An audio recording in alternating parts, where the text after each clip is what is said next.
नमस्कार, मी सुमित. तुम्ही पाहता एलएस मराठी 10च्या बातम्यांमध्ये आपलं स्वागत. महापालिका निवडणुकीची प्रक्रिया आता वेगात आली असून आज उमेदवारी अर्ज दाखल करण्याचा शेवटचा दिवस आहे. सकाळी 11 ते दुपारी 3 वाजेपर्यंत अर्ज भरता येणार आहे.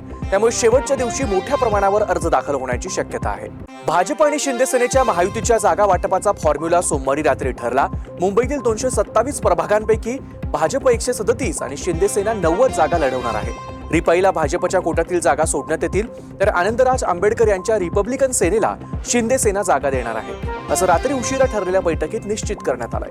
उमेदवारी अर्ज दाखल करण्याचा अखेरचा दिवस उजाडला तरी सत्ताधारी महायुती आणि विरोधी महाविकास आघाडीचे सूर जुळत नसल्याचं चित्र आहे. मुंबई ठाणे वगळता उल्हासनगर, मीरा भाईंदर, नवी मुंबईत युती तुटल्यात जमाय, तर ठाण्यात शिंदे सेना 87 तर भाजपची 40 जागांवर बोळवण करण्यात आली आहे. उल्हासनगरामध्ये युती तुटली असून भाजप सर्व जागा लढवणार आहे. नवी मुंबईत भाजपला युती नको असल्यानं मीरा भाईंदरमध्येही भाजपनं शिवसेनेचा हात झिटकारलाय. जालना शहर महापालिका निवडणुकीच्या अनुषंगानं महायुतीतील भाजप आणि शिंदे सेनेच्या जागा वाटपाची चर्चा अजूनही यशस्वी झालेली नाही.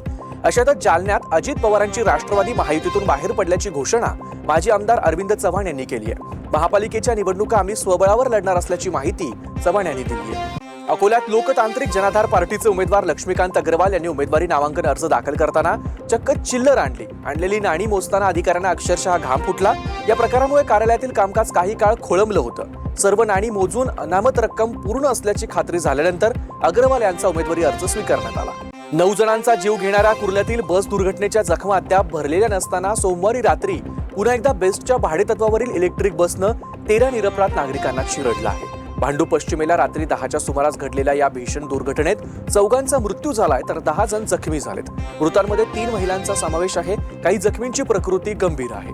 पिंपरी चिंचवडमध्ये अभिषेक श्रीनामे या माथेफिरूनं एक रिक्षा आणि 3 दुचाकी जाळल्यात. वाहनांना आग लावतानाची घटना सीसीटीव्ही कॅमेऱ्यात कैद झाली आहे. या घटनेनं परिसरातील नागरिकांमध्ये भीतीचं वातावरण निर्माण झालंय.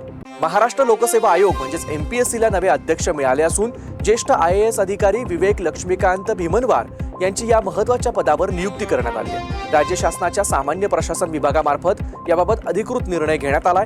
दरम्यान नवीन अध्यक्षांनी कार्यभार स्वीकारेपर्यंत आयोगाचे सदस्य डॉ. अभय एकनाथ वाघ यांच्याकडे अध्यक्षपदाची जबाबदारी तात्पुरत्या स्वरूपात देण्यात आली आहे. या होत्या आताच्या महत्त्वाच्या बातम्या. बघत रहा एलएस मराठी.